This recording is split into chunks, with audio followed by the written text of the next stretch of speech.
Hello world, Shelly here, and it's time for another episode of Foundation Fest. And today I'm going to check out from Morphe the Hint Hint Skin Tint.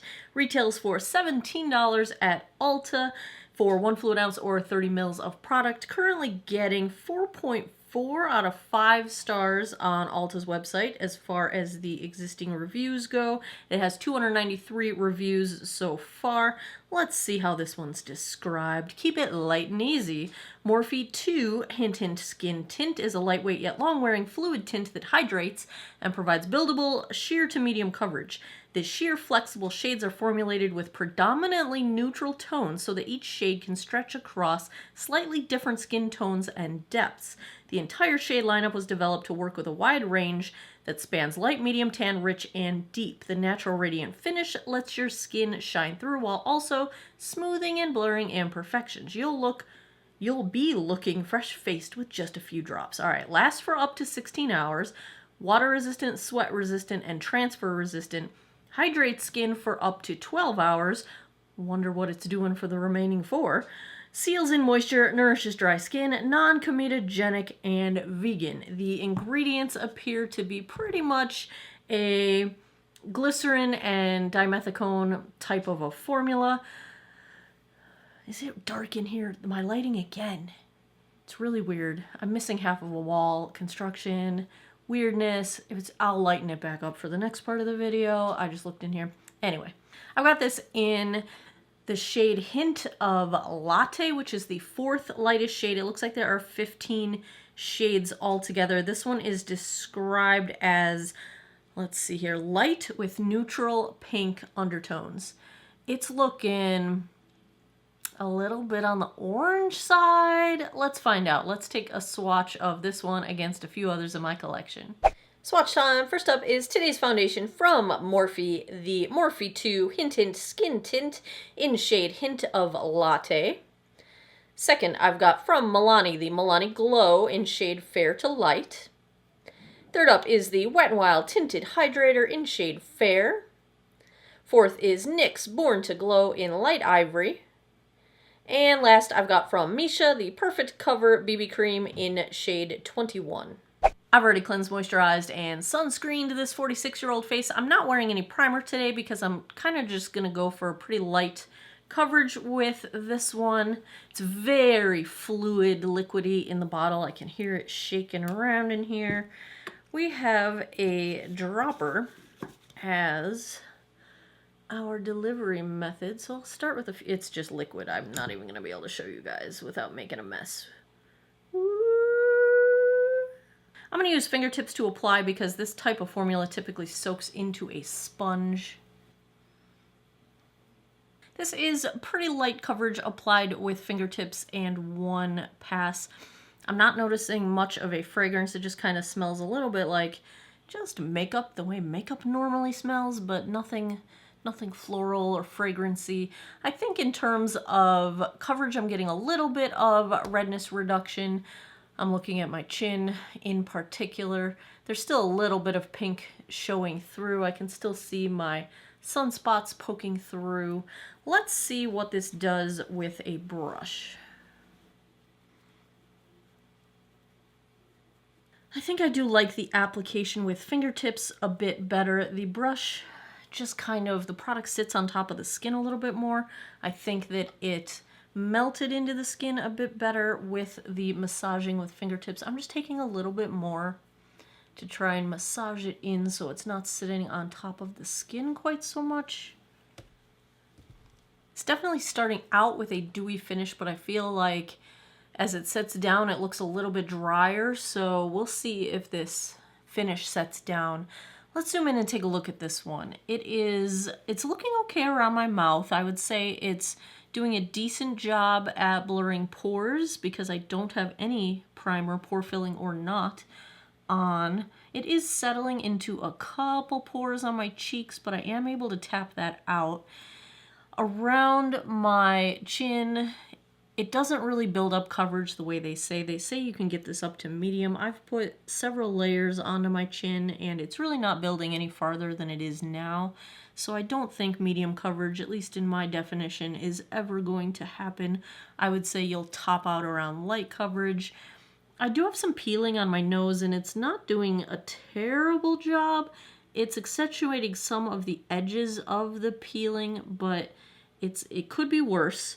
My fear is that because this has that sort of orangey tone to it, what tends to happen on me is that the edges of any flaking skin will really seep up that orange tone and then look really bad. So hopefully that will not happen, but I kind of see it starting on my nose, so we'll find out.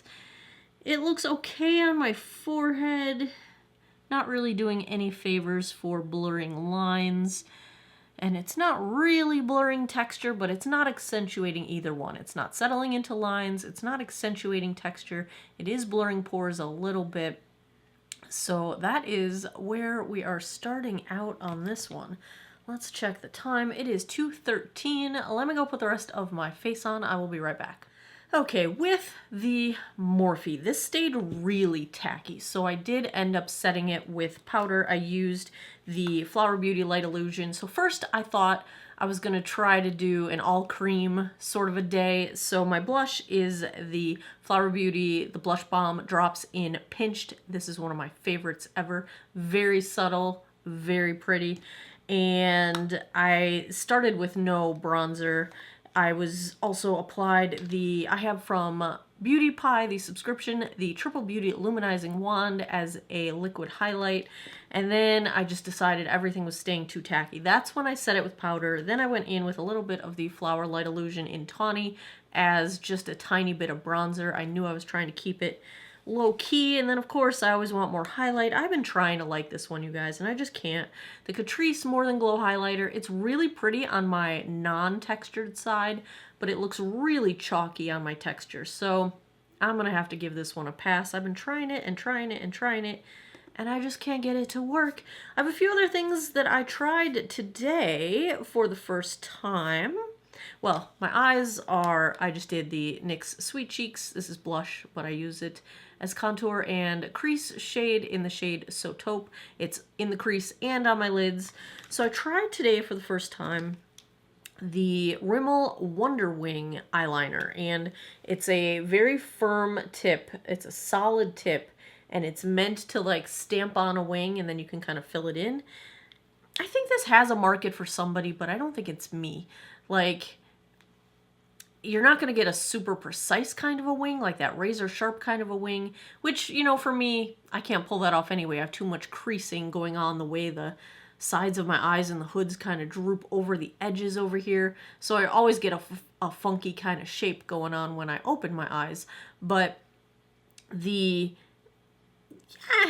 don't know. I mean, it applied wonderfully fine. It doesn't seep into lines. Well, it helped. I don't know. I have mixed feelings. I don't think you're gonna get a magic wing out of this if you don't already have wing skills, but it did make it easier for me to draw over that overhanging crease that I've got, and yeah, but I still don't think this looks any better than when I do it by hand. So, mixed feelings on that guy. I tried the e.l.f. Lash It Loud Volumizing Mascara. I don't like it at all. Really weak, didn't look good. Nothing was really happening on my lashes. Stays super wet for super long, so then it was transferring onto my hoods, and then it was transferring under my eyes, and I had a ton of cleanup to do, so hard pass on this e.l.f. mascara. But since my mascara was such a hot mess, I decided to try, you know, Hard Candy. I don't have a lot of experience with them, but I was on Walmart's website buying some blank hoodies to do some Cricut iron-on stuff, and I saw that Hard Candy has this Marilyn Monroe line, and most of it was sold out, so there weren't very many things I could pick up. But this called to me because first, the packaging is beautiful, and second, it's glitter topper for mascara. I think, I don't know how you're going to see it unless you have lashes that really hold up. Mine fall flat, you know? So, you know, you put your mascara on and it's all on the underside. And if you look up close from the underside, you can see it. It's really pretty. But my lashes don't stay up. They fall down. So I don't think anyone's going to be able to see it. But it's really pretty packaging. So if you have cooperative lashes, maybe it'll work well for you. Oh, and I'm also trying, this was recommended by you guys in the comments, ColourPop, the Luxe Lip Oil. Thoroughly agree. It's awesome. I have a couple of them. The two that I'm liking right now, I've got Hey, and the one I'm wearing right now is Truth Bomb. I really like them. They're more like gloss, but they're hydrating like an oil. They stick around for a little bit. They've got a little bit of opacity to them, so you do get a good hint of color. And thank you for the recommendation. I think they're excellent.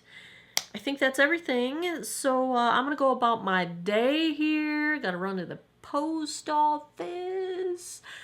And yeah, then I will come back and we'll see how this one wore. Hey guys, it has been a couple of hours and this one's not the super most comfortable. It feels okay hydration wise, although I do feel like I see a lot of drag lines starting, but I don't know what it is. Like, it's not tacky exactly, but it feels like a mask on my face. I also feel like the finish is weird and I think it's oxidizing. Here's sunlight. I just feel like I'm getting a little orangey. I don't know. It's just kind of weird. Like, I can really see it where I didn't go all the way to my eyebrows, you know? Like, there's my pale and then there's orange. And I mean, I only browns up here, so yeah, I don't know. I'm not digging this one very much at all. I also have a verdict on the Rimmel liner. Yeah, that's a no. It's transferring onto my hoods on both of my eyes, so no go on the liner. But yeah, that's where we're at. A couple hours in. I'll be back tonight. We'll wrap this one up. 10:28 p.m. That puts us right around the 8-hour mark. Let's take a look at how the Morphe 2 Hint Hint Skin Tint held up. This one's interesting because you know how I said earlier that I felt like it was kind of like a mask? On the bright side of that, holy cow, I'm looking in the monitor. This eyeliner, just no. Okay? No. Where was I? This mask almost looks the same as it did when I applied it. So the fact that it feels like a mask, kind of like a solid sheath of something on my face, also is good in the sense, like, I don't think it wore away at all, really. Like, it looks almost the same as when I applied it. Like, that's wild. It's really wild. Oh, I cannot handle this. Oh, goodness gracious, you guys. I don't know what to do other than zoom in. Let's zoom in and take a look at this. So, the finish up close, you can kind of almost see what is happening with the whole mask thing. I hope it comes across on camera. It's almost like certain wrinkles get kind of frozen into place because however they set, imagine that they just took like a mold of your face and it froze that way. I mean, it doesn't feel quite that drastic, but the thing is, like, the coverage that was there, even though it was light coverage to start, but what coverage was there is still there. Very minimally has worn off on my chin. Nothing is settled into lines. Nothing has really moved anywhere. It's still clinging just a little bit to dry patches along my nose and between my eyebrows, but everywhere else basically looks the same as it looked when we started. It's wild. Now, also, I did wear a KN95 mask for very briefly. I ran into the post office and out, so maybe I wore the mask for 3-4 minutes-ish, but there was absolutely no sign of transfer. No transfer on the inside of my mask, no sign of any product missing. And you know those masks, they kind of do adhere to your face a bit more, and there's a nose piece, and there was nothing missing on the bridge of my nose. So the claim of it being transfer resistant, I didn't sweat today, so I didn't test the water or sweat resistance, but they did claim that along with transfer resistance, and I think that would be pretty true, especially based on the fact that nothing seems to have moved anywhere. It's just a strange feeling foundation. And maybe once you, like, I almost can feel it on my face, like as a, you know how if something is like, has a coating of plastic and you press, like you feel a sheath of something? I can't describe this. And maybe once you get used to it, you wouldn't even notice it. It's not uncomfortable. It's just unusual. It's strange. It's not typical. But it held up really well. I don't know what to do with this. I don't know what to do with this. I did take a peek at some of the reviews. I try not to do that until after I have formulated my own opinion. A lot of people are mentioning orange undertones, oxidizing. I don't think it oxidized a ton, but it's kind of, the tone is just off a little bit. I don't think it's warm or, they call it neutral, but I don't think, you know, normally it didn't go warm on me. It just went weird a little bit. It's just a little unusual. Again, with the unusualness. I don't really know what to make of this one. It held up wonderfully well.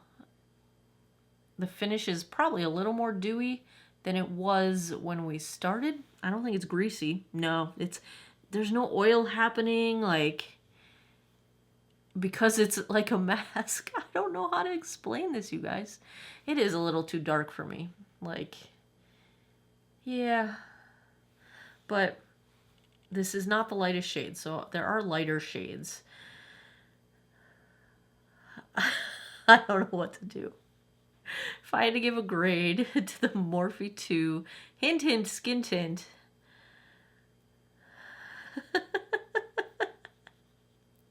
alright, I'm going to give it a B. Mainly because it's not my favorite thing in the world. It has some issues that maybe if I get used to them, it'll be better. Undertone's a little bit weird. The feeling of this mask-like feeling is a little bit weird. It lives up to a bunch of its claims. I feel like it's hydrating. Like, I think my micro wrinkles, the fact that you can see them, it's not because of dehydration. I think it's because of that mask effect. Like, the way it froze my face into place. I think it is definitely long wearing. What did they say? 16-hour wear with 12-hour hydration. It probably is transfer resistant. I'm not having any transfer issues. Ooh, let's try the phone test. I don't usually do this test here, but here's my phone. I wiped it on my pants, so it's as clean as it's gonna get. And let's just like pretend that I was sitting here talking, yada, yada, yada. And then let's turn it off so it's black again. It transfers a little bit. Oh. Can I make it stay black? Go back to black. Back in black. I hit the sack. I can't remember the rest of the words. It's just a little tiny bit of transfer from the top of my cheek, which might even be powder that I wore earlier. Ah! You guys, this is a weird one. Really, really strange. Do I recommend it? I don't know. It's really strange. I'm going to go B. It lived up to a bunch of its claims. I can't figure out if I personally enjoy it or not. I think for dry skin, you're fine. I think for maturing skin, you're probably also fine. I'm not having trouble with lines or texture, really. All right, we're just going to go B because I don't know what else to do with this. And let me know in the comments. Have you guys tried this? What do you think? How did it behave on you? Am I just having a really weird day? Like, sometimes I do feel like I'm in the Twilight Zone. I'm not even sure if this is real right now. Am I here? Is this real? I don't know. Let me know in the comments. We're going to go B for now. As always, thanks a lot for taking some time out of your day to geek out over makeup with me. Come back every Monday, Wednesday, Friday, 9 p.m. Eastern time for new videos. Maybe it'll be real. Maybe it won't be. I appreciate your time, and I hope you guys all have an awesome day or night wherever you are in the world. Take care of each other. Bye-bye.